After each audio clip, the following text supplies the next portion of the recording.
no sabe por qué está fastidiado el paciente. Y el médico sabe que está ante una nueva forma de enfermar, pero no sabe qué hacer con eso. Pero la actitud de muchos médicos es despótica con los pacientes. Y los pacientes lo notan. Y, joder, es que me he echado de la consulta, que no sé qué, pues yo sigo fastidiado. Claro, están aumentando problemas mentales, pero también los problemas orgánicos reales. Otra cosa es que desde los medios de comunicación y el lenguaje oficialista se intente desviar la atención de lo que ha sido, lo que está siendo la causa de esos males, que es un deterioro del sistema inmunológico severo, progresivo. Por eso yo reivindico, el intentar salir del miedo, porque cuando uno es capaz de decidir sin la presión del miedo, ve las cosas de otra manera. Y te das cuenta que el que no es capaz de superar el miedo, siempre va a haber una justificación a la medida de presión que le pongan.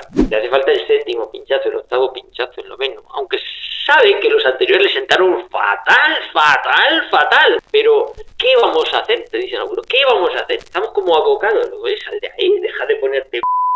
Pero fíjate, y eso es lo que me duele, que habiendo visto que era una basura, ineficaz, innecesaria para ellos, no han dicho lo mismo a sus pacientes. Han dejado que siguiera la dinámica de decir, viene otra campaña, pues hay que seguir poniéndose esta.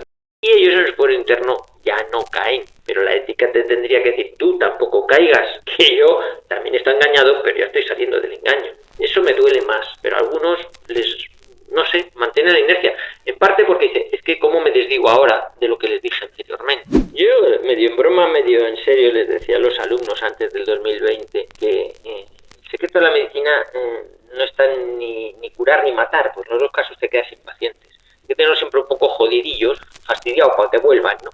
Les curas un poco, pero los haces dependiente, que es lo de la pastilla o esa inyección, ¿no? Que duda cabe que fidelizar al personal es la estrategia de cualquier negocio. La sanidad también es un negocio, no hay que perderlo de vista. Mire, la sociedad, el 80% está compuesta por corderitos, por gente que no tiene capacidad, que se amedrenta ante cualquier situación, se asusta. Y mira, si lo han dicho la autoridad, pues vamos a ver. ¿Qué han dicho otra vez ponerse mascarilla? Pues vamos a poner la mascarilla. O sea, si vuelven a meter miedo con otra cosa, la gente mayoritariamente responderá al miedo. Me cuesta decirlo, pero es que yo creo que es lo que se ajusta más a la realidad. Y lo saben los que hacen estos experimentos sociales. La mayoría prefieren vivir estabulados. Besaremos nuestras cadenas, la gente estará contenta, fruto del miedo, con que me estabules, con que me guardes, con que me metas en un estado, como un animalito. No me dejes salir, no me lo permitas.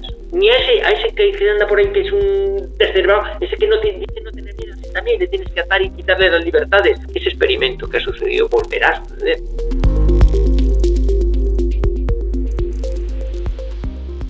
Bueno, bienvenidos. En esta oportunidad quiero presentar a mi nuevo entrevistado en este ciclo de entrevistas que estoy organizando en mi canal A Contracorriente. Tengo la fortuna de que el doctor Luis Miguel Benito de Benito me haya concedido una entrevista para poder conversar con él de uno de los temas que parece un poco lejano, pero que no lo es tanto, ya que en el 2020 todos hemos visto nuestra vida trastocada y parecería ser que ahora vienen algún tipo de reminiscencias o algunas réplicas de ese sismo, de ese terremoto en nuestras vidas, y creo que lo mejor que podemos hacer es estar preparados para futuros eventos que creo que nos van a querer, no sé si colar sería la palabra correcta. El doctor Luis Miguel Benito de Benito nació en Madrid en 1967, es un destacado médico especialista en aparato digestivo con una sólida formación académica que incluye un doctorado en biología celular, medicina y cirugía, además de ser licenciado en filosofía. Cuenta con un máster en dirección médica y gestión clínica por el Instituto de Salud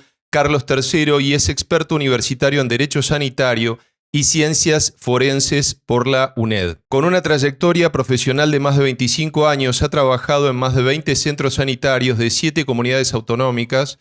Actualmente es facultativo especialista del área en el Hospital Universitario del Escorial y desde 2011 dirige su propia clínica en Segovia.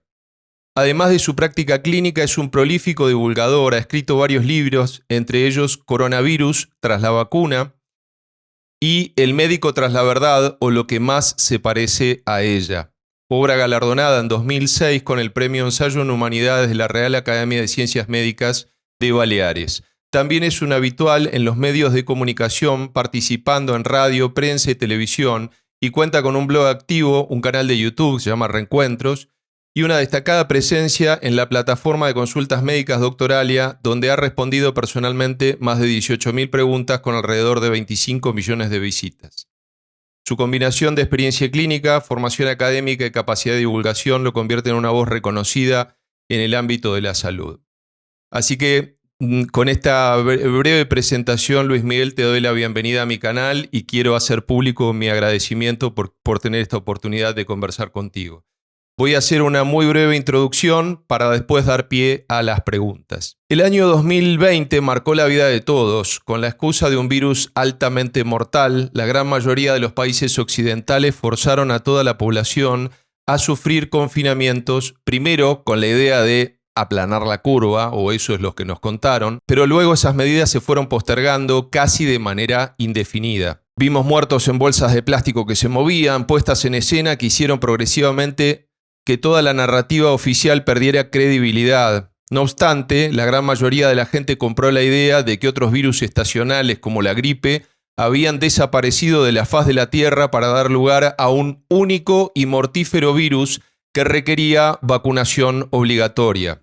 Cualquiera que contradijera la narrativa oficial debía ser cancelado y muerto civilmente a través del uso de palabras mordaza como terraplanista sanitario, conspiranoico o asesino de viejecitos.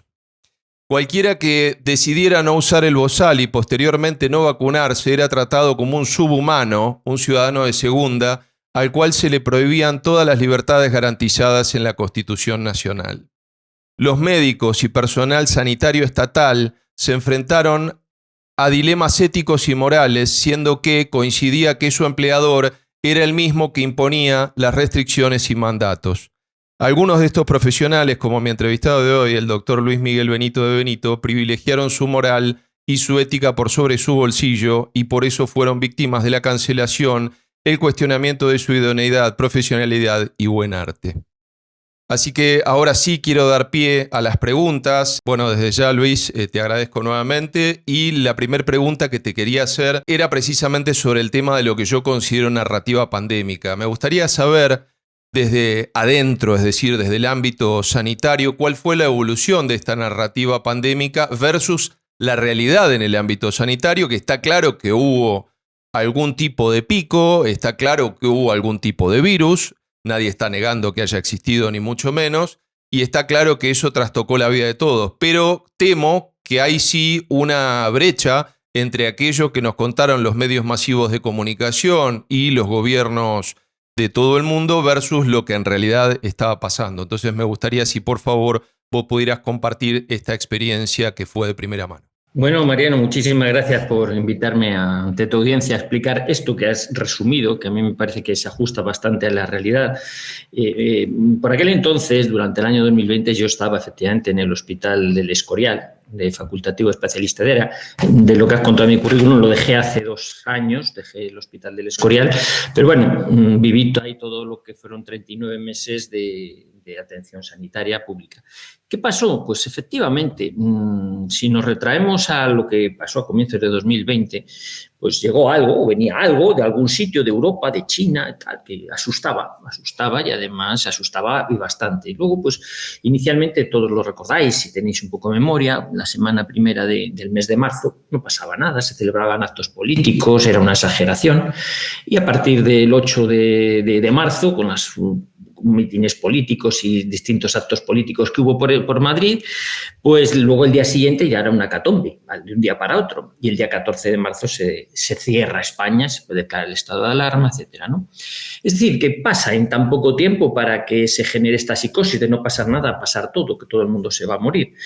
Pues efectivamente hubo una narrativa bastante bien organizada de meter miedo, básicamente, intrínsecamente era meter miedo. A través de los medios de comunicación, cuando los medios de comunicación, que hasta hace poco estaban haciendo sorna de todas estas cosas, podéis ir a la hemeroteca, donde los tertulianos pues hacían chanza de ya se sabe, están exagerando los médicos, cuando les dieron el guión siguiente, no, ahora que todos se mueren. Y entonces cambiaron el discurso.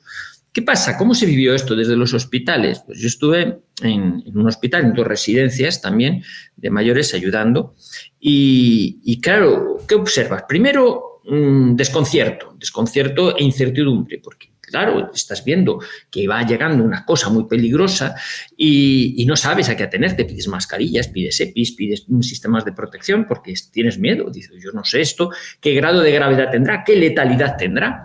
Y entonces te enfrentas a una cosa nueva, tan nueva que muchos compañeros médicos, sanitarios, pues oye, se empiezan a dar de baja. Parece que toso un poco, me voy a ir, yo creo que estoy fatal. No. Y entonces empieza a haber unas bajas importantes porcentualmente en el sistema sanitario, no solo en el público, también en el privado y también en las residencias de ancianos. Algunas se quedaron desabastecidas de personal para atender a los ancianos. Y ahí viene el caos, porque hay más aflujo de pacientes con un cuadro en principio respiratorio y luego resulta que no hay personal para atenderlo, que tenemos un desequilibrio, más gente que viene, menos gente para atender. Consecuencia, pues aunque sea por un mal catarro, vas y te mueres. No era un mal catarro, es decir, hubo muchos muertos, sobre todo en las residencias de ancianos, pero por desatención, porque se fue el personal. Esto me lo han corroborado ahora algunos profesionales que se dedican a las residencias sanitarias. He estado en Andalucía y he estado hablando con algunos y efectivamente, si te quedas sin personal para atenderla, los abuelitos los encierras y cuando los vas a abrir, pues ya se han muerto de hambre. Y cuentan como muertos por COVID. Pero en los hospitales, ¿qué sucede? Pues eso, tenemos un aflujo grande de pacientes y curiosamente, y este era el dato que quizá más alertó a los sanitarios, es que no era una gripe normal, porque tenías pacientes, que son los que generalmente hipertrofiaban los medios de comunicación, que estando previamente sanos, fornidos, jóvenes, sin patología, jóvenes, pues menos de 50 años, oye, y entraban en barrena, es que había que intubarlos, que se desaturaban. Entonces, no eran muchos, pero porcentual, o sea, los pocos que había impresionaban. Y esto generaba miedo, porque era una nueva forma de enfermar que no conocíamos y no sabíamos qué hacer. Y esto aumentaba el caos y dice, pues me voy, pues desaparezco. En Madrid, desde 770 camas de UCI que hay, más o menos entre centros públicos y privados, llegamos a tener 1.800 pacientes en UCI. O sea, hubo que habilitar camas de UCI pues, por muchos sitios. O sea, fue un desbordamiento de tipo, vamos a decir, médico, sanitario. Pero ¿qué pasa? Que va pasando la pandemia y te das cuenta que dices, bueno, yo estoy expuesto al virus y no caigo. ¿Qué pasa aquí? No es tan letal como parece. Vemos muchos pacientes que no les pasa nada, que pasan su catarro y ya está. No son tantos los que se mueren. Entonces empiezas a equilibrar un poquito, a pasar de la psicosis. Incluso te llegas a hartar con que los medios de comunicación empiezan a decir que todo el mundo se está muriendo. Dices, ¿pero dónde se está muriendo todo el mundo? Porque lo que estás viendo en los hospitales sí es ese fruto de ese desajuste, pero no es tan letal. Dice, bueno, y entonces ya el mes de abril, el mes de mayo, es cuando yo que iba tomando notas, cuaderno de bitácora que hacía allí en el hospital, elaboro el libro ese de Coronavirus tras la vacuna, donde iba explicando cómo evolucionaba la pandemia. Y en el mes de abril, mayo, pues se sale del confinamiento y tal, pero las autoridades que han visto que tiene una ganancia muy grande esto de meter miedo a la gente, siguen haciendo olas y olas, y llega la ola del verano, y llega la ola de no sé qué, y ola de ola, y las mascarillas, que empezamos a hacer negocio con ellas, etcétera, etcétera. Entonces ya dices, mira, ya está bien. No se están haciendo bien las cosas desde el punto de vista sanitario, estáis metiendo miedo innecesariamente. Estamos hablando de 2020, pero es que ya se anuncian las... Y hay una herejía tremenda, desde el punto de vista médico, tremenda, y repito, tremenda, que los estudiantes de medicina se les explica, y lo sabe cualquier persona con sentido común, que una persona que ha pasado una infección no necesita ninguna frente a ello, porque la propia infección te ha dejado defensas. Lo que no te mata, te deja defensas. Pasa con el sarampión, pasa con la hepatitis B, pasa con todas las enfermedades. Bueno, pues desde aquí que hay una insistencia en que todo el mundo se tiene que ahora que tengamos las en 2021. Y claro, esto atenta contra la lógica de la medicina. Dice, vamos a ver, si en 2020 hemos estado prácticamente todos con el virus, si es que ha habido virus, pues hemos tenido una infección, ¿a qué tomé una? Y era mi argumentación. Digo, ¿qué me va a dar a mí la que no tenga yo ya? Si yo estoy con pacientes, no me he contagiado, no me he cogido ni un solo día de baja. Algo tendré yo que al virus no le gusta. Entonces digo, ¿yo para qué quiero este producto? Entonces es cuando dices, yo no necesito. Y ese razonamiento que yo me hago, pienso que debe operar igual para el resto de los sanitarios, de mis colegas, porque han estudiado lo mismo que yo. Vamos, yo no estoy diciendo nada distinto de lo que nos han enseñado en la carrera de medicina. Pero de aquí, para mi sorpresa, y eso fue un jarro de agua fría, que llega enero y todos los sanitarios se ponen en fila para poner el hombro y pincharse. Entonces yo me quedo desconcertado, porque empiezo a pensar, digo, a ver, ¿dónde me he equivocado yo? Esto no puede ser, estoy yo haciendo mal las cosas, algo no he visto. Porque todo el mundo se pone, prácticamente todo el mundo, a pincharse, pero ¿no habéis pasado ya la infección? Claro, yo recuerdo que en marzo, en abril, bueno, cuando ya había gente o pinchada en el primer semestre de 2021, pues yo iba a las UCIs, entraba, pues me ponía una mascarilla para que la supervisora no se mosquease. Pero la gente entraba con el EPI allí. Con el EPI, bueno, pero bueno, si estáis ¿para qué os ponéis tanto? Pero no, protéjase, porque, bueno, protéjase. Bueno. Para los que no saben lo que es un EPI, que es como una especie de máscara y un traje y demás. El traje de aislamiento, vamos. Ahí está. Pero eso es lo que se vivió a comienzos de 2021 y bueno, pues eso fue el choque con la sociedad, porque los medios de comunicación siguen diciendo que había olas, que había muertos, que no sé qué, que los picos, y eso que comentabas, lo de aplanar la curva, todo. Bueno, cosas que hemos vivido, que yo las dejé reflejadas en el libro, porque hubo episodios pues relativamente dolorosos y entonces yo, para no refrescar la memoria, pues lo dejo por escrito y así la memoria no se tergiversa. El que quiera lo lee, está ahí y está escrito día a día cómo iba evolucionando aquello, ¿no? Y bueno, el libro vio la luz a primeros de junio del año 2020, antes de las vacunas. Se lo titulé Coronavirus tras la vacuna, porque ya intuía que en 2021 nos iban a forrar de pinchazos. Y hete aquí que, bueno, pues ya va por la 4ª edición, pero bueno, ahí está. Yo lo he contado y lo escrito queda, para que lo que se quiera informar. Bueno, desde ya que lo voy a poner en la descripción del video, voy a poner los enlaces para que lo puedan adquirir. La segunda pregunta que te quería hacer, que en parte la has respondido, pero para podernos situar en tiempo y lugar, ¿cuándo te empezaste a dar cuenta que había una brecha entre la narrativa oficial y que había cosas que contradecían la ciencia médica y el buen juicio de los profesionales de la medicina? ¿En el momento de la vacunación te diste cuenta de esto? ¿Que empezaron, como vos decías, tus colegas a vacunarse o antes? Bastante antes. Quiero decir, yo cuando tienes tiempo para pensar, porque cuando estás enfrentado a la vorágine de atender pacientes que llegan y tal, cuadros respiratorios, yo estaba, aparte en el Hospital del Escorial, pues hacía guardias en el Hotel Euroforum, que está al lado está en el Escorial, pues porque no cabían los pacientes en el hospital, se habilitaban hoteles para meter a los menos graves, ¿no?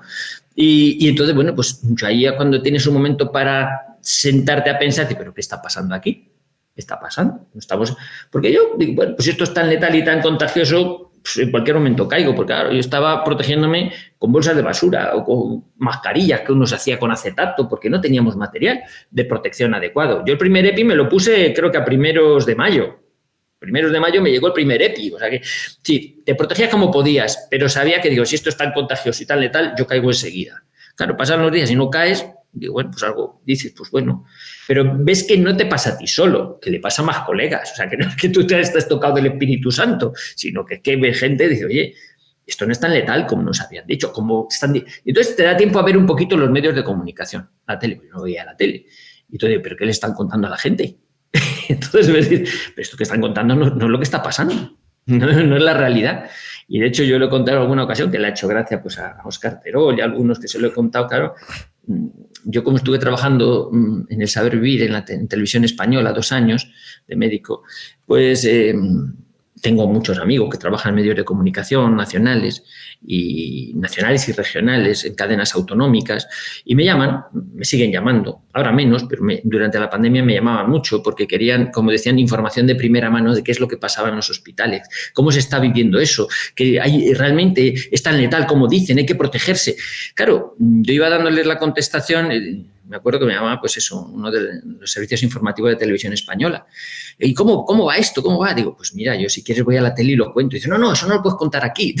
Yo lo que quiero es saber cómo va, porque a mí me interesa, pero digo, bueno, si vosotros estáis en servicios informativos, tenéis que saberlo todo. Tenéis todos los medios para informaros. ¿Cómo es posible que me preguntes a mí, un intruder, uno que trabaja dentro? Bueno, pues me preguntaban y me siguen preguntando. Claro, dices que una cosa es lo que contamos aquí y otra cosa es la verdad. Claro, o sea, parecería ser, por lo que puedo interpretar de lo que contás, que no querían que hablaras sobre lo que realmente estaba pasando porque iba a diferir de lo que ellos estaban contando, por lo que puedo interpretar. Sí, totalmente. De hecho, claro, la gente me recuerda, o puede sonarle mal mi cara porque constantemente aluden a una entrevista que dicen, por error, me hicieron el 13 de agosto de 2020, jueves por la mañana. Bueno, jueves por la mañana, 13 de agosto en Madrid, verano, vacaciones, Madrid vacío. Me llamaron desde primera hora de la mañana. Bueno, yo estaba en Segovia ese día, en mi clínica, ¿no? No estaba en el Hospital del Escorial. Y uno de los reporteros de allí me llamaba insistentemente, doctor, es que queremos que entre en directo en el programa para contar, porque hay una nueva ola, hay un repunte. Y Digo, pero no me llames. Es que, pues, si es, no, búscate a otro, que yo no voy a, doctor, es que no encontramos a nadie, venga, tal. Si van a ser 5 minutos, entra usted 5 minutos y ya está. Digo, bueno, 5 minutos. Digo, mira, ahí sí, como diga lo que tengo que decir, ni 5 ni 3, en 2 minutos me echáis. Y dice, bueno, no, pero no hay nadie, usted puede decir lo que quiera porque usted tiene plena autonomía. Digo, bueno, ya vosotros.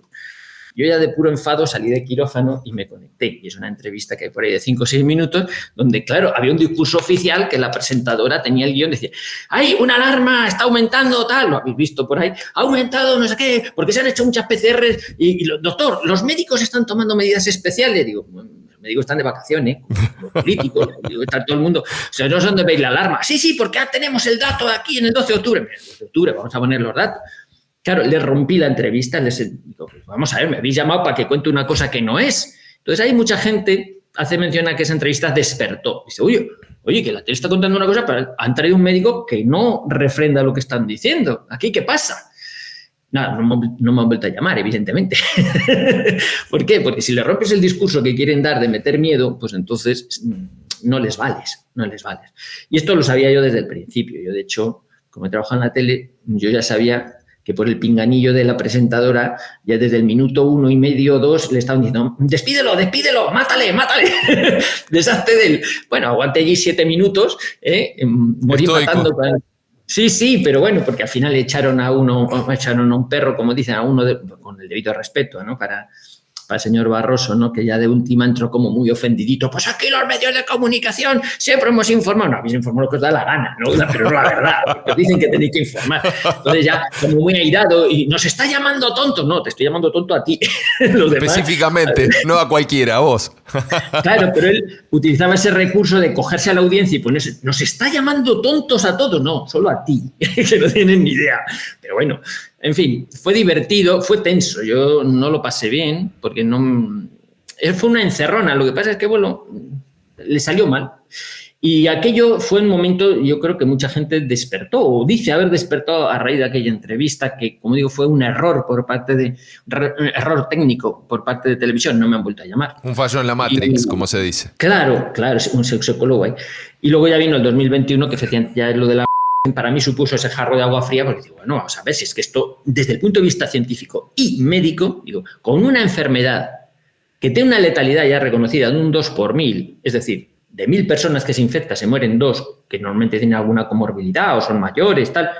2. O sea, perdón, no se mueren 2 por 1000 de cualquier edad, sino específicamente de una franja, mayormente de una franja específica de edad. Generalmente de una edad avanzada.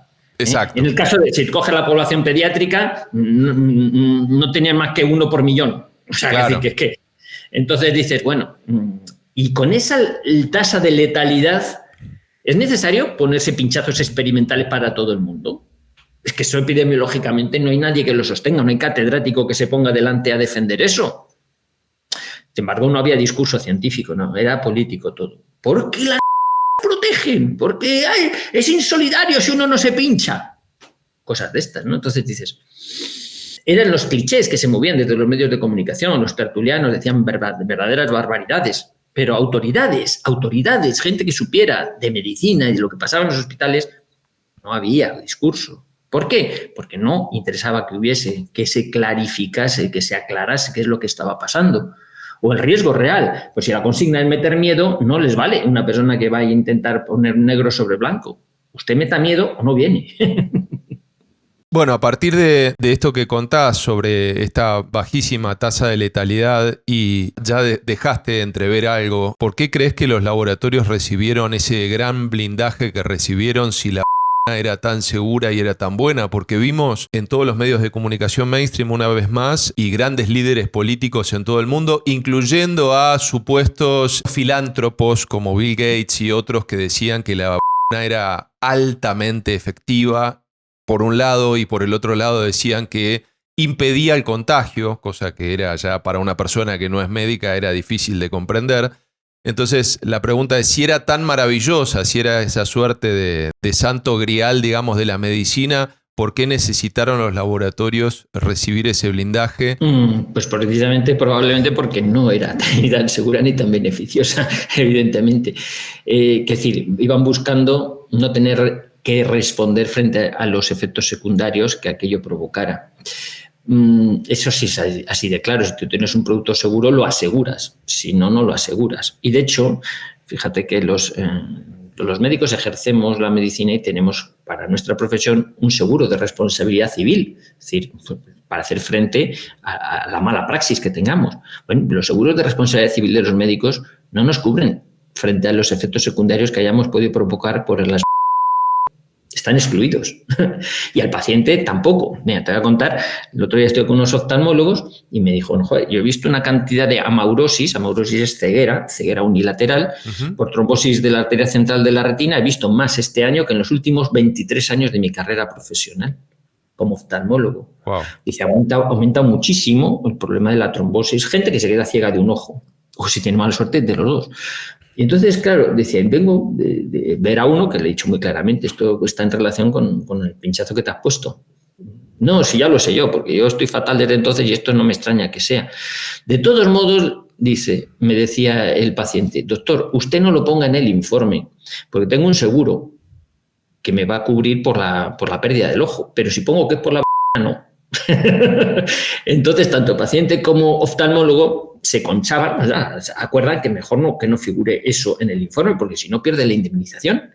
Claro, las compañías de seguro están detrás de buscar qué efectos secundarios, qué se está reclamando como daño que pueda ser efectos secundarios de estos pinchazos para excluirlo. O sea, por eso no se notifican tantos desde el punto de vista oficial. Y cuando tú recurres a un debate, oiga, ¿y oficialmente dónde están reconocidos esos efectos secundarios? No, muchos están silenciados porque no interesa. Muchos están silenciados. Y otras veces también porque es muy difícil filiar la relación causal. Pero vamos, la gente ya tiene ojos en la cara, el que todavía no se ha quedado tuerto o ciego y lo ve. Ve lo que pasa a su alrededor y no es normal. O sea, estamos ante una nueva forma de enfermar y esto no es por el cambio climático. No. La verdad que esa es otra de las narrativas que podemos conversar después. ¿Podemos sacar algo positivo de toda esta experiencia? Por ejemplo, yo, hasta donde sé, y por favor corregime si lo que digo no es correcto, los ciclos de aprobación de un nuevo fármaco son muy largos, es decir, requieren altas dosis de burocracia, etapas muy largas, que pueden llegar a, digamos, demorar el tratamiento de personas que realmente lo necesiten, ¿no? Y que podrían mejorarle la vida a una persona y que la burocracia muchas veces en ese sentido va en contra del bienestar de esos casos. Entonces, la pregunta es si a partir de todo esto podríamos inferir que el hecho de que se hayan acortado estos ciclos de aprobación para este nuevo medicamento, que en definitiva es un medicamento, si te parece que fue algo... que es algo bueno que podríamos rescatar, si es que hay algo bueno que se puede rescatar de todo esto, ¿no? Yo creo que de todas las experiencias pasadas hay que intentar aprender y aprender positivamente. Lo que comentas es cierto, desde tiempos inmemoriales, pues el ciclo desde que un fármaco sale como candidato para aprobarse es largo hasta que se aprueba y su uso en la población. No en todos los medicamentos tiene que ser igual de tormentoso, no en todos, pero en general son procesos largos. ¿Por qué? Pues por tema de seguridad. Sin embargo, hay medicamentos, a lo mejor tratamientos oncológicos, en el caso del SIDA, cuando la ZT, la acidobudina, tienen a veces unos periodos de aprobación muy cortos por carácter de urgencia o de emergencia. Y en este caso, todas las COVID se metieron, por eso es medicación de emergencia, una situación porque es urgente. Se había creado la psicosis de que era una enfermedad que afectaba a todo el mundo y que era muy letal, y entonces... Mire, a lo mejor no han cumplido los requisitos necesarios de tiempo, pero es que la situación de emergencia lo requiere. Claro, cuando tú intentas ver que no hay tanta situación de emergencia, pues entonces dices, bueno, vamos a ver qué me estáis metiendo aquí. Y sobre todo porque ves eso, que no hay tanta letalidad, etcétera. Y porque dices, oye, que ya en 2020 el virus o lo que sea ha barrido España. O sea, es como ese incendio, o sea, la tierra quemada no se vuelve a quemar. Si por un campo que ha pasado el fuego, allí no se vuelve a prender. Bueno, pues estaba extinguiendo el fuego en el 2020 de lo que era la pandemia y a final de año nos llegan con bidones de gasolina para terminar de apagar lo que queda. Entonces dice, bueno, ¿qué me estáis haciendo? Y ponen pinchazos. Bueno, entonces esos periodos sí está bien que se establezcan, atendiendo primero a la urgencia, a la necesidad, a la gravedad de la situación y a la cantidad de gente que se puede ver afectada. Porque, bueno, no es lo mismo decir, pues vamos a probar de urgencia medicamentos para enfermedades raras. Pues hombre, a lo mejor sí que hace falta, pues porque son poquitos casos y tal, y hay que experimentar con ellos. La ciencia médica siempre ha experimentado, siempre está experimentando. Yo he participado en ensayos clínicos, yo me presenté voluntario mientras era estudiante de medicina, pues para que me inyectaran una cosa para ver la farmacodinámica, te pagan por ello, te informan efectos secundarios, tal. Son cosas voluntarias. Y te informan los riesgos, pues esto es un antiemético para la quimio, tal, pero no sabemos si funcionará, necesitamos voluntarios sanos. Bueno, te prestas voluntario, te pagan y ya está. Pero quiero decir que la ciencia médica necesita experimentar, pero no necesita experimentar en cosas que no son de urgencia, que no son especialmente graves y con población de especial riesgo, como pueden ser niños, embarazadas, los ancianos, y metiendo un miedo innecesario a través de los medios de comunicación. De los miedos de comunicación. Esos son los que han generado la psicosis y han avalado el que todo el mundo, sin grandes preguntas, pusiera a su hombro. Yo cuando salía del hospital, del salón de actos del Hospital del Escorial, pues claro, la mayor parte de mis compañeros iban allí a pincharse, a ponerse la... Yo salí porque tenías que ir a decir si te querías pinchar o no. Y yo fui a decir que yo no me quería pinchar, que no consideraba que me hiciera falta, lo cual le molestó a la supervisora un poquito. Pero bueno, yo cuando salí del salón de actos, salía un compañero anestesista así, y decía, Benito, ¿a ti en qué hombro te han pinchado? Digo, no, a mí no me han pinchado. Digo, ¿cómo? ¿Que podías no pincharte? Digo, claro que podías no pincharte. Y se quedaba extrañado. Empezó a hacer así como para sacarse lo que le habían metido. Digo, bueno, vamos a ver, que tú eres médico igual que yo. O sea, no sé. Pues yo creía que es que sí, todo el mundo tenía que pasar. Bueno, te has sometido a un experimento. Con necesidad, sin ella. Por solidaridad. Bueno, pues por solidaridad. Pero ¿qué es solidaridad? Demuéstrame dónde hay solidaridad en ponerse una... Perdón, innecesaria, que ni te protege ni protege a los demás, por más que desde los tertulianos te digan, sí, esto protege y protege a los demás. Luego el tiempo ha ido desmontando todo eso, que al principio se decía mucho, ahora nadie lo dice. ¿Por qué? Porque el tiempo ha demostrado que de protección para uno mismo o para los demás no ha habido nada. Entonces, volviendo a ese, resumiendo el tema ese, yo creo que sí que es necesario establecer unos plazos y sobre todo analizar la necesidad a la hora de sacar un fármaco. Mire, las prisas son para los malos toreros y los ladrones. O sea, no me meta usted prisa para decidir, déjeme que piense y respete mi decisión. A la hora de, una vez que yo la he sopesado, quiero que sí, quiero que no, punto. Respételo porque es lo deontológicamente correcto. Y entonces, sobre el carácter de premura que han metido en los laboratorios, pues eso, actuando con nocturnidad, no, yo no quiero responsabilidades, no, y esto es muy importante que se lo ponga todo el mundo, untando a las autoridades políticas, untando a los tertulianos, pues para que metan psicosis en la sociedad. Eso es lo que ha pasado. Lo analiza usted, que ahí está la hemeroteca, y sabrá que esto que estoy diciendo yo ahora ya lo decía hace 4 años. Sí, por eso creo que es importante repetirlo, porque temo que la gente se olvida muy fácil de alguno de estos temas. Concretamente, ¿cuál fue el impacto en la salud de los pacientes que decidieron inyectarse de los casos que vos conozcas, obviamente, ¿no? Sí, mira, yo cuando les explico a los alumnos el tema de tienes que empezar desde abajo, desde muy abajo, desde lo más elemental.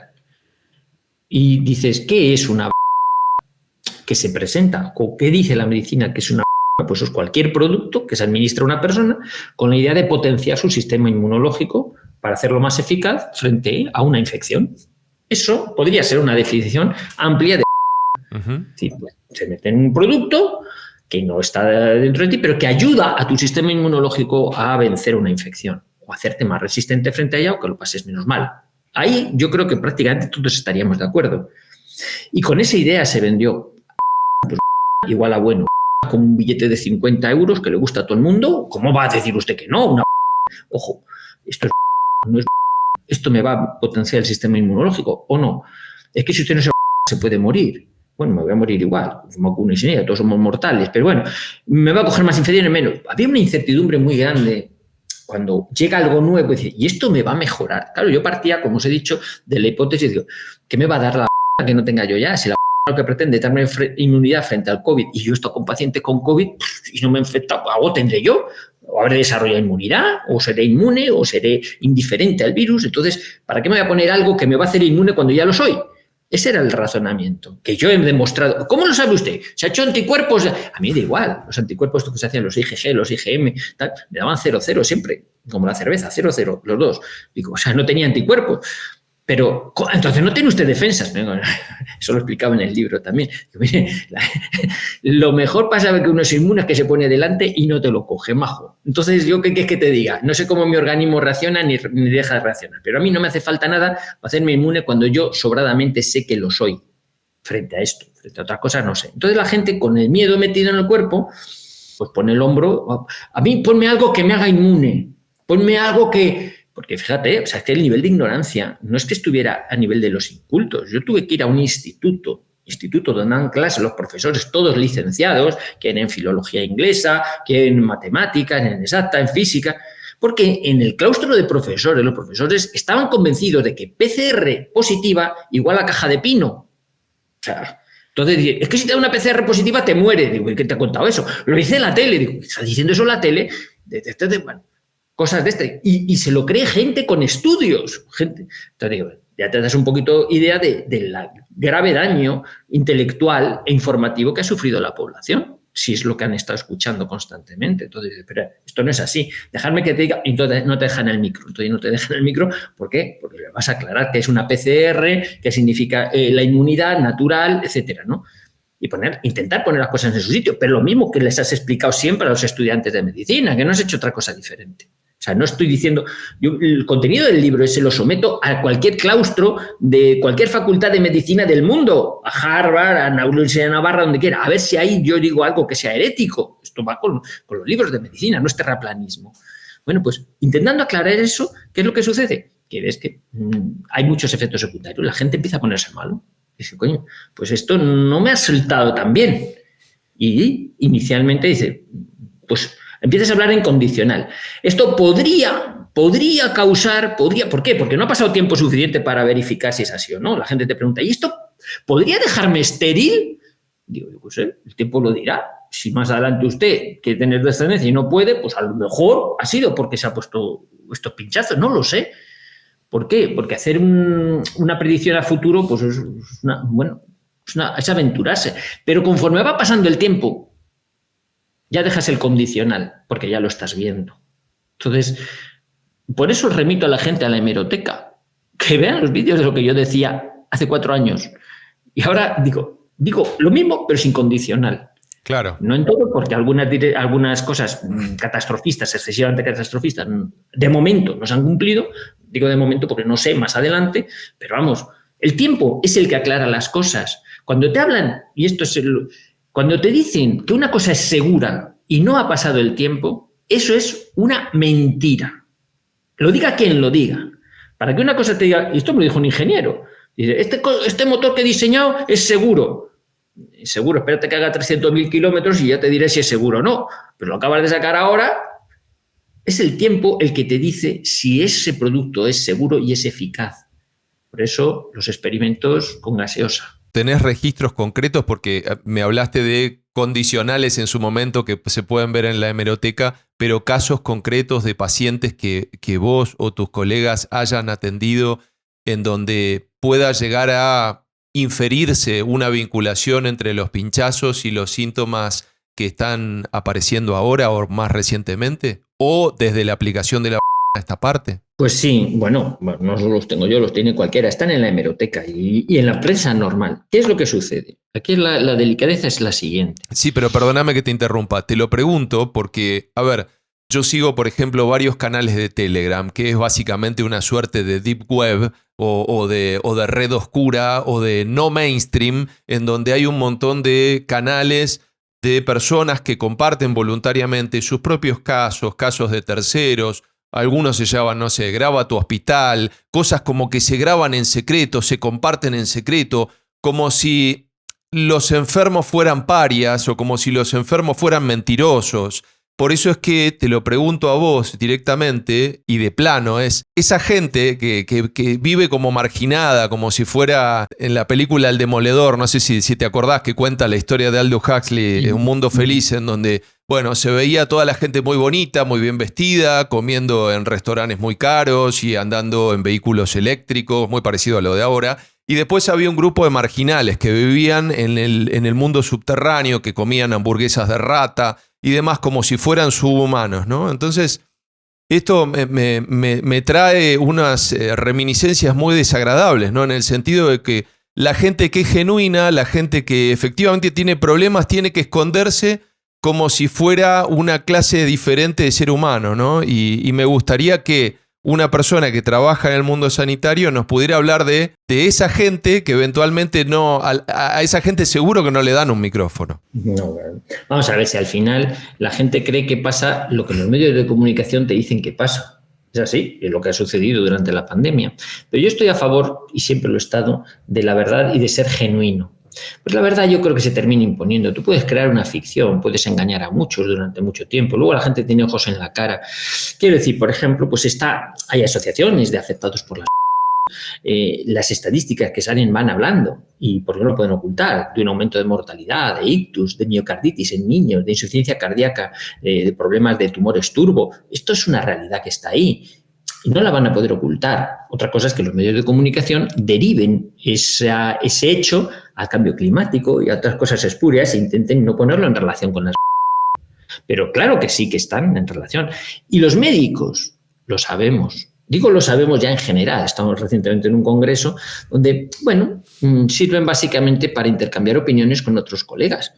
Y es cierto que tú en tu experiencia personal, en tu consulta, pues ves lo que ves y empiezas a decir, uy, qué raro, que esto qué raro, que es lo que estoy viendo. Mira, que me pasan cosas raras a mí, me viene gente rara.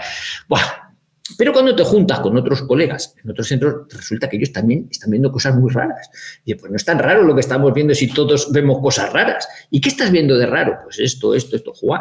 Pues esto no lo veíamos antes. ¿Y a qué puede obedecer? Y hablar con los oftalmólogos y decir, pues tantas amaurosis, pero bueno, ¿cómo es posible? Y tantos ictus, pero salen en los periódicos. Y el cambio climático, la siesta favorece los infartos, cosas así, ¿no? Y claro, cualquier actividad que usted hace, comer puede ser perjudicial porque mata gente. Claro, en fin, te lo tienen que vincular a cualquier cosa que haces habitualmente, pero distraerte de lo que ha sido la causa. Y hay un run cada vez más creciente y la gente o sea, ya los médicos no tienen, en muchos casos, inconveniente en reconocer, mire, usted está fastidiado a raíz de la luego es por la Ahora bien, ponerlo en relación causal es difícil. Esto fue una cosa que ya me advirtió mi abogado hace 2 años. Dice, no lo digas directamente si no tienes pruebas. Porque claro, te van a decir que estás... a ver, pruébeme usted que esta persona se murió a consecuencia del pinchazo. Mire, es muy difícil probar la relación causal, pero mire... es que no me intente derivar hacia otra cosa. Esta persona ha empezado a encontrarse mal a raíz de esto. Y entonces ya vas viendo, vas analizando distintas cosas que van saliendo en el plano de lesiones endoteliales. Se está produciendo dentro de los vasos sanguíneos muchas lesiones que son origen de trombos y de ictus y de miocarditis y de enfermedad de Kawasaki en los niños, etc. Estás viendo cosas que sí que hilan mucho con una alteración del sistema inmunológico, que es lo que guarda relación con lo que antes decíamos. Es un producto que modifica el sistema inmunológico. Eso es lo que hace una... Siempre hemos pensado que para bien. Pues en este caso, claramente, rotundamente, no ha ido a mejorar el sistema inmunológico. Lo ha deteriorado. Lo está deteriorando hasta unos extremos que nos estamos quedando horrorizados en muchos casos. Y entonces... hay lesiones endoteliales, hay enfermedades autoinmunes, el propio sistema inmunológico está atacando. Lo habréis visto también, titulares en la prensa. Las bacterias, los gérmenes se están haciendo muy resistentes. No, los gérmenes están haciendo más resistentes. Lo que pasa es que el sistema inmunológico de los que atacan esos gérmenes que antes los despachaban fácilmente, ahora no. Ahora te coges una infección detrás de otra. ¿Y por qué? Es que el germen es más resistente. No, perdón, es que su sistema inmunológico es una patata. ¿Cuántas dosis lleva? 3, 4, pues ya está. ¿Qué le diga? Y esto desconcierta mucho a los médicos. Porque mira, esto lo decíamos en el último congreso, a todos nos gusta nuestra profesión, a ti, en la tuya, a todos, acertar, hacer bien las cosas, dejar satisfecho al cliente, ¿no? Llega un paciente, te dice, me duele la garganta, tome, a ver, tiene usted una faringitis, toma citromicina 3 días, un comprimido al día y le curas. Y entonces vas y te cuelgas una medalla. Ole, qué bien lo he hecho, qué buen profesional soy, qué a gusto me siento conmigo mismo, qué bien he realizado mi tarea. Bueno, pues eso ya no pasa. Tú, te viene un paciente con una cosa muy rara, tú le das, bueno, pruebe esto. Pues eso no me ha hecho nada. Pues, oiga, pues es que Ya es el quinto que me pasa hoy que no atino y tal. Yo, que vivía en mi zona de confort, de seguridad, yo un profesional como la copa un pino, que resolvía la vida a los pacientes, me está empezando a llegar una serie de pacientes que me traen unas cosas más raras que yo nunca he visto. Y entonces cargas contra el paciente. Eso es mentira. Usted no tiene eso. Va, y además le he hecho los análisis salen todo bien y todas las pruebas están bien. Usted está disimulando y el paciente está fastidiado. Pero el médico no sabe por qué está fastidiado el paciente. Y el médico sabe que está ante una nueva forma de enfermar, pero no sabe qué hacer con eso. Y es una situación incómoda. Y por eso yo no lo justifico con eso, pero la actitud de muchos médicos es despótica con los pacientes.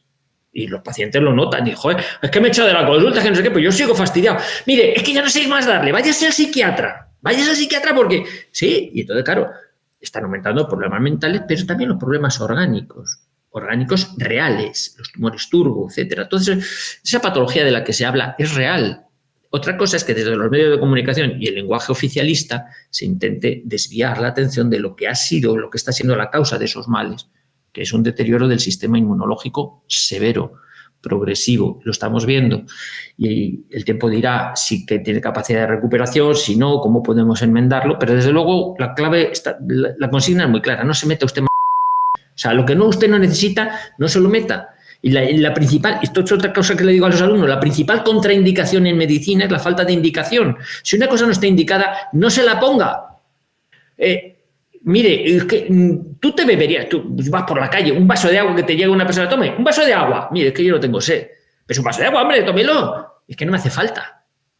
Es superfluo. El agua que no has de beber, déjalo correr. Cosa diferente es decir, mire, he salido del desierto, llevo 7 días sin beber y me viene uno con un vaso.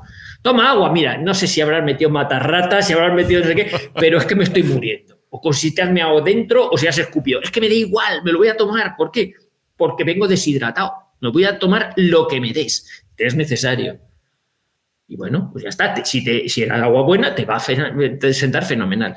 Pero analizar la necesidad y los medios de comunicación a través del miedo te van a crear la necesidad de una mascarilla que no vale para nada, la necesidad de un pasaporte COVID, la necesidad de una moneda digital, la necesidad de una ciudad de 15 minutos, la necesidad porque hay que preservar el planeta. Y tú vas y te lo crees por miedo. Y eso es lo peor, lo que hay que vacunarse es contra el miedo. Bueno, esa creo que era la siguiente pregunta, ¿no? En relación a si crees que el daño psicológico que produjo todo este condicionamiento es superior al daño físico que vos ves día a día, ¿no? Yo creo que va parejo. O sea, qué duda cabe que hay un daño orgánico, como os he mencionado, es estructural, real, por daño. Yo pienso que en la base está lesión endotelial y sistema inmunológico que tiene pues esas funciones de protegernos, pues que se ha ido al garete o se está yendo al garete, más en unas personas que en otras. Pero qué duda cabe que frente a esto, lo que hemos hablado, cuando un paciente va a un médico y se ve desatendido o no escuchado o percibe en los ojos de su médico que no tiene ni idea, que nunca tuvo ni idea, pero que es que ahora menos, y que encima responde con cajas destempladas y que no sé qué, pues qué duda cabe que eso psicológicamente te afecta y te lleva al suicidio, a la desesperación. Se ve en los niños también, con todo el condicionamiento social, la ideología de género, todas estas cosas no son gratis. Los psicólogos, los psiquiatras infantiles lo han denunciado. ¿Por qué? Porque están provocando un deterioro en el desarrollo cognitivo de las personas muy severo. Y claro, muchas veces generan crisis de identidad, aporía, falta de horizonte en el futuro, yo me quito en medio para en el mundo, que yo me bajo. Desde luego, tanto en lo físico como en lo psíquico, está deteriorando la calidad de vida de las personas. Y esto se percibe. El otro día salía también otro titular aquí en los periódicos de España, pues que hacían falta por lo menos 1.000 psiquiatras para atender a toda la patología que había, que estaba emergiendo en niños, curioso, y en profesionales de la sanidad. Y yo, analizando, digo, profesionales de la sanidad, pues es que la conciencia también remuerde. No te creas que no hay colegas que están dándole vueltas a si quizá teníamos que haber levantado la voz con más vehemencia hace unos años para que esto no se diera. Y la conciencia, el Pepito Grillo, está ahí. Que Pepito Grillo te va diciendo, tío, has dejado a los pacientes a los pies de los caballos. En fin, tú tenías un compromiso ético, deontológico que no has cumplido. Entonces, ahora la conciencia te acusa. Pero claro, ¿y esos médicos qué hacen? Pues muchos de ellos, sobre todo los que ya están en edad así de 60 años, y mira, si puedo me prejubilo, tío, ¿sabes? Porque esta nueva forma de enfermar yo no estoy como para afrontarla. Y encima, en parte me siento culpable de lo que ha derivado esto por no haber hablado en su momento, pues casi que voy a recoger los trastos, cierro la consulta y si puedo me prejubilo. Entonces esa situación está generando en la clase médica no pocos problemas también de conciencia y de depresión. Terrorífico. ¿Qué rol crees que jugaron las entidades supranacionales en todo esto? Porque hasta donde yo recuerdo, la Organización Mundial de la Salud, hasta antes del 2020, era, no sé, un adorno en la mesita de noche, ¿no? O sea, por lo menos para el público en general, no, me imagino que no para los sanitarios, pero yo me acuerdo que cuando estudié en la universidad era, bueno, la recomendación de la Organización Mundial de la Salud para la carga máxima de un operario que tiene que levantar una bolsa es de tantos kilos, ¿no? Eso es el registro que yo tengo previo al 2020 del rol que cumplía la Organización Mundial de la Salud o la cantidad de agua que había que tomar. Pero desde ese entonces a esta parte me parece que esas entidades tomaron otros tintes. No sé cuál es tu perspectiva al respecto. Yo pienso que mira, yo empecé a ser conspiranoico ya en el segundo semestre de 2020. Yo antes era una persona bastante normal. Como tú, pues pensaba que las autoridades pues, estaban ahí para protegernos, para velar por nuestro bien, etcétera, etcétera. Pero luego cuando pasa todo esto y ves la deriva que está tomando en el terreno que tú conoces, que es la sanidad, la salud, dices, bueno, ¿y esto? Y luego lo trasladas, porque gracias a la crisis interaccionas con gente de arquitectura, de economía, de leyes, de tal, y dices, está todo permeado por lo mismo. Está todo lo mismo mangante. Tuve hace poco en la consulta a un chaval que es un coquito de esto de informática, ha trabajado en las mejores empresas del mundo, internacionales, y me decía, Luis, de todas las empresas que he trabajado, lo que me he dado cuenta es una cosa, porque cambio mucho, tal, pues está en temas de seguridad, informática, tal. Arriba, en todos los sectores donde trabajo, arriba siempre están los mismos, siempre me encuentro los mismos. O sea, el control está por los mismos. Por eso dice, ¿qué papel juegan los organismos supranacionales? Todo. O sea, los líderes políticos que aquí tenemos, digo políticos y en los colegios de médicos y en las empresas farmacéuticas y en la economía, en la bolsa, en todos los sectores, todos son títeres, no hacen nada, no tienen ningún interés por España, por el ciudadano. Desengáñese, están pagados por él mismo. Es un poder supranacional que, claro, entonces cuando dices hay que recuperar la soberanía nacional, bueno, pues sí, pues pague usted la deuda que tiene, porque lo que hacen es endeudar normal y entonces ya al final no eres un país soberano, eres un país deudor y se acabó. Entonces todos los políticos, todos los que están en el hemiciclo, todos de cualquier color, vuelvo a decir, todos están pagados por el mismo, no se engañe. Entonces, claro, pero esto viene de tiempo atrás, no es de ahora. Con lo cual, la directriz de los medios de comunicación, la directriz de todo, va a ser la misma. O sea, son meros títeres. ¿Hay que decir esto? Pues dígase. Este no puede decir esto, apantállese, censúrese, y todas las agencias de desinformación y estas cosas, ¿no? Bueno, eso es la realidad. Cuesta creerlo. ¿Cómo va a ser posible? Pues sí, la policía, el ejército, también. El clero, por supuesto que también. ¿Se cree usted que en Roma no se mueven cosas? Claro que sí. Entonces, cuando esto cae uno en la cuenta y dice, joder, pues vaya panorama, me voy a deprimir, me voy a sumar a la depresión como todos los demás. ¿Qué hacer? ¿Qué puede hacer el ciudadano frente a esto? Primero, reconocerlo y segundo, pues, bueno, hay métodos de intentar escapar de esa matrix para volver a ser personas, para no ir por la deriva que quiere el nuevo orden mundial, que es el transhumanismo, ¿no?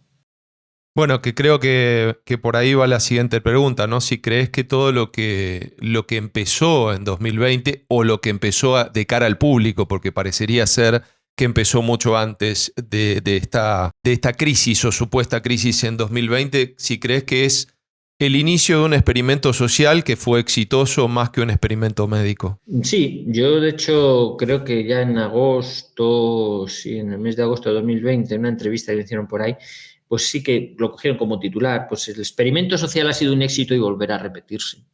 Claro, sí, volverá a repetirse porque, lógicamente, al que lo puso en marcha le han salido muy bien las cuentas. Entonces, claro, eso es el mejor acicate para que vuelvan a reproducirlo. El motor va a ser siempre el mismo, el miedo. El miedo que puede venir a través de una invasión extraterrestre, a través de una guerra nuclear, a través de la moneda única o del cambio climático, de que van a subir los océanos, se van a fundir los polos o va a venir un virus desde la galaxia de Andrómeda, no sé.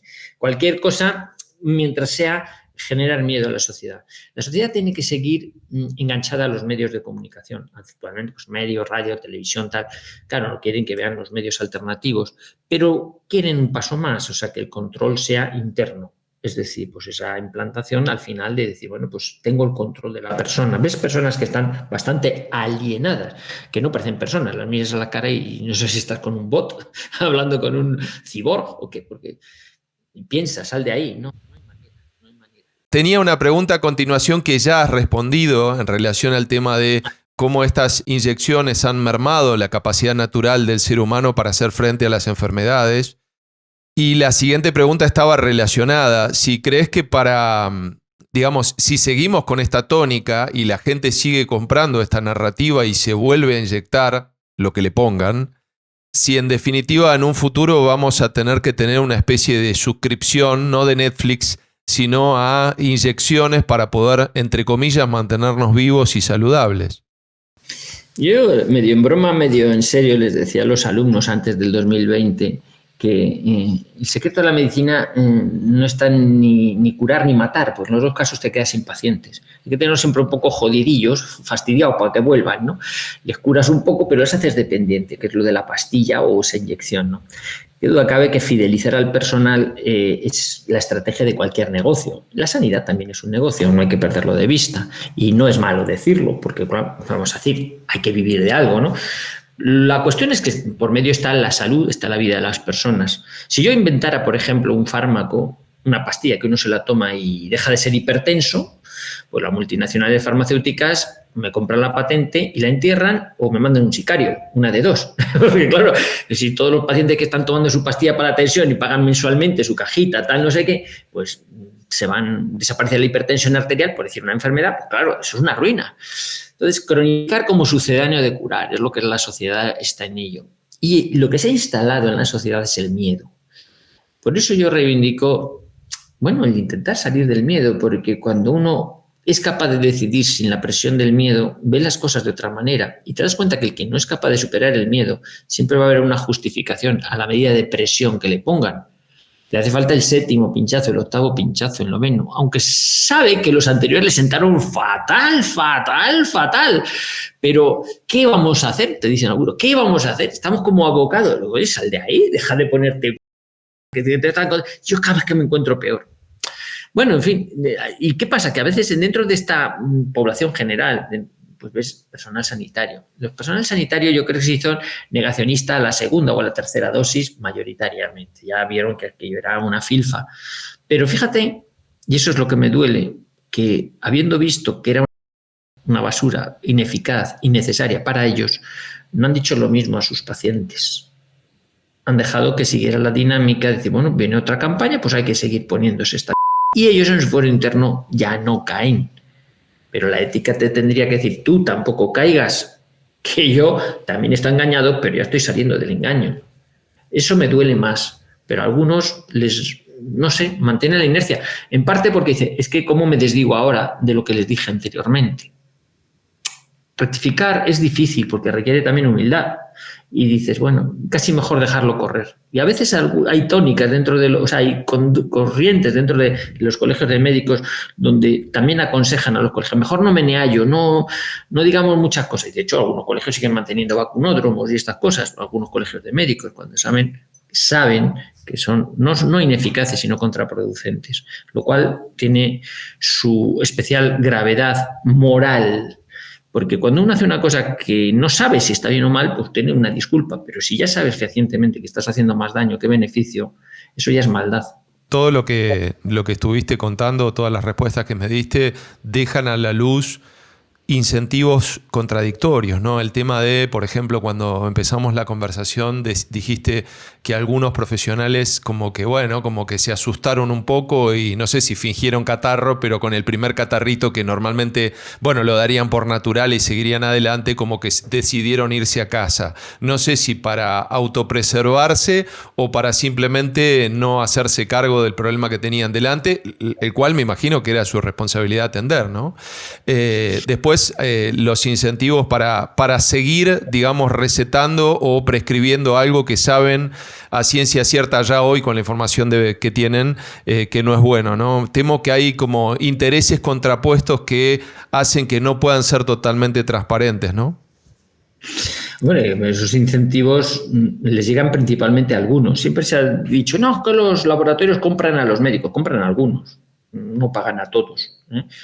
No compran las voluntades de todo, compran los que puedan tener o los van a elevar a paradigma o a voz autorizada y le dejan el micrófono al catedrático no sé qué o al jefe de la Asociación Española de Pediatría de no sé qué. Estos son los que les untan convenientemente, lógicamente, para que digan el nombre de, pero luego el resto de los que están debajo de, ¿pero qué está diciendo? Pero nadie se atreve a hablar, nadie se atreve a alzar la voz. ¿Por qué? Porque lo dice el representante de, y entonces, ¿qué soy yo para decirle nada? Pero dicen verdaderas burradas. Pero, insisto, pasa en medicina y pasa en todos los sectores. Yo el otro día, perdón por el inciso, pero es que me quedaba escandalizado viendo pues, a la ministra esta, la Polioli esta, hablando de economía, con un discurso de esta, la economía circular, envolvente, cariñosa, ¿qué tal? Ante empresarios estos, perdón, que tienen un pelos en los huevos y que ganan millones, que estaban todos así como diciendo, tierra, trágame, no sé dónde meterme escuchando esta. Y ni uno solo se levantaba y decía, ahí te quedas, tonta el culo, que no sabes lo que estás diciendo. Claro, si las autoridades, los que saben ganar dinero, los empresarios, no son capaces de darle la espalda a esa tonta, que te diga, pero sucede igual en el ámbito de la medicina. Yo veo un colegio médico y me encuentro un dinosaurio hablándome de la importancia del cambio climático en los ictus. Digo, mira, niño, vale ya, vuélvete, que te paguen ya, pero vete, porque estás diciendo tonterías con... Es que soy el catedrático, tú eres el catedrático. Mira, yo hace 25 años fui a un congreso de medicina donde un catedrático daba una charla, la lección magistral, de la importancia y los beneficios de una bebida de cola carbonatada sobre el aparato gastrointestinal, patrocinada por Coca-Cola. Ya está. ¿Qué me está diciendo? Bueno, pues esto es real, esto está en la hemeroteca. Bueno, así en todos los sectores. ¿Qué autoridad tienen los que cogen el micrófono? Pues lo que le pagan, ya está. Entonces, hasta que la gente no despierta de eso y se da cuenta de que hay mucha basura entre los que deberían ser autoridad, mucho silencio culpable y que los está expertos, sí, los supuestos expertos. Los expertos, sí, del comité. Bueno, yo digo nombre y apellido de expertos. A ver, quiero saber el currículum y sobre todo el conflicto de intereses, quién te paga. Cuando tú solicitas un debate en esas condiciones, no se apunta ni Blas, no viene nadie, ni catedrático, ni decano, ni nadie, ni especialistas en nada. ¿Por qué? Porque están pagados. Y porque saben que tiene una postura que no es nada fácil defender desde el punto de la oficialidad, la postura oficial desde la ciencia no se puede sostener. Te voy a hacer la última pregunta ya para cerrar la entrevista y en parte creo que me la has respondido, pero supongo que me resisto a las respuestas que diste porque no me gustan. Entonces te lo voy a preguntar igual a ver si finalmente me respondes lo que quiero escuchar y no lo que respondiste antes. El director de la Organización Mundial de la Salud declaró, palabras más, palabras menos, no es una cita textual, pero aproximadamente dijo que la pregunta no es si habrá otra pandemia, sino cuándo. Entonces, según tu experiencia y conocimiento de los pacientes, ¿cómo crees que la gente, y esto es futurología, no espero que tenga la respuesta, pero sí que te animes a aventurar una, ¿cómo crees que la gente responderá ante un nuevo evento de este tipo? ¿Se someterá sin más a los mandatos de los políticos y a las recomendaciones de estos médicos que vos me comentás que parece que tienen la brújula moral un poco rota, o será un poco más reacia tanto a la narrativa oficial como a los potenciales tratamientos propuestos?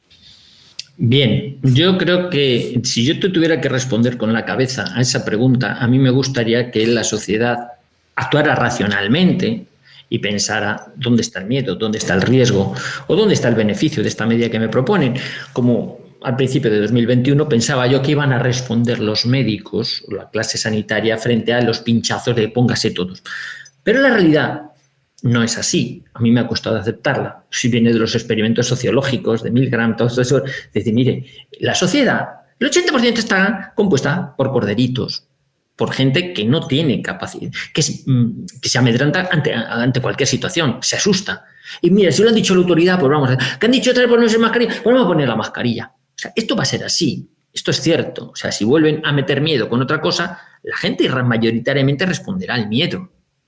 Me cuesta decirlo, pero yo creo que es lo que se ajusta más a la realidad. Y lo saben los que hacen estos experimentos sociales. Y da igual que haya por ahí un Benito o ya no sé qué, es igual, estos son minoritarios. Ahora bien, lo que sí creo, y es la experiencia que podemos haber sacado de esto, es que ese porcentaje mínimo de población capaz de enfrentarse a la irracionalidad, al miedo, a la imposición, ha cobrado conciencia más fuerte de esa necesidad de lucha.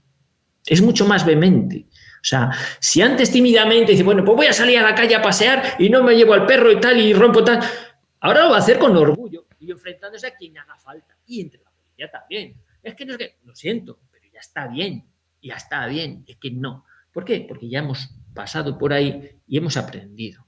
Y sabemos que el tiempo nos da la razón y que hay un miedo que se intenta instalar, pero que no dura, no se sostiene, porque es falso, no se ajusta a la realidad. Esto ha sido la tónica general. Los cambios sociales de magnitud, de importancia, no han venido de la mayoría, han venido de un colectivo muy pequeño, pero muy convencido de que estaban en lo cierto, de que había que hacer eso para salvar al resto de las personas. O sea, han actuado por solidaridad real, por las personas, por la libertad de las personas, para que no sean esclavos. Otros, la mayoría, prefieren vivir estabulados.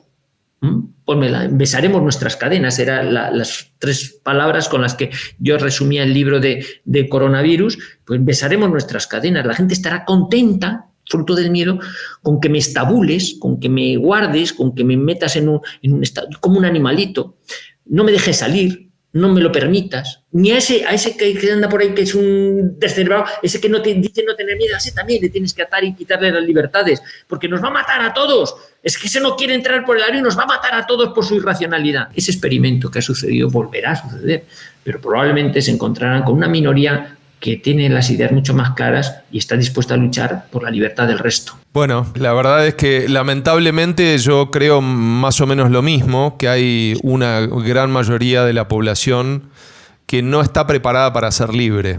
Pero por otro lado, y como contraposición, hay la gente que sí está preparada para ser libre y que durante mucho tiempo estuvo guardada en un ropero, se empezó a animar, a alzar la voz y a hacer, por ejemplo, este tipo de conversaciones y este tipo de canales como el tuyo, como el mío y como muchos otros, que hacen que, bueno, al menos haya otras voces disidentes que se contrapongan a la narrativa oficial. Así que, bueno, Luis, no te quiero quitar más tiempo. La verdad es que me gustaría poder conversar más tiempo contigo y tengo muchísimas otras preguntas, pero no me quiero aprovechar de tu generosidad desde ya. Te quiero agradecer nuevamente por esta oportunidad de conversar. Como decía Michael Ende, esto será otra historia que será contada en otra ocasión. O sea, la historia continúa y estamos viviendo momentos muy, muy, muy interesantes de la historia de la humanidad, que mucha gente que nos precedió hubiera dado cualquier cosa por estar aquí en estos momentos. Con lo cual, pues yo animo a la gente a que siga considerando el valor de las personas, de la libertad, que sepa enfrentarse con contundencia, con elegancia, con cariño a los que intentan imponernos las cadenas, la esclavitud a través del miedo. Muchísimas gracias, Luis. A vosotros por vuestra tarea de difusión.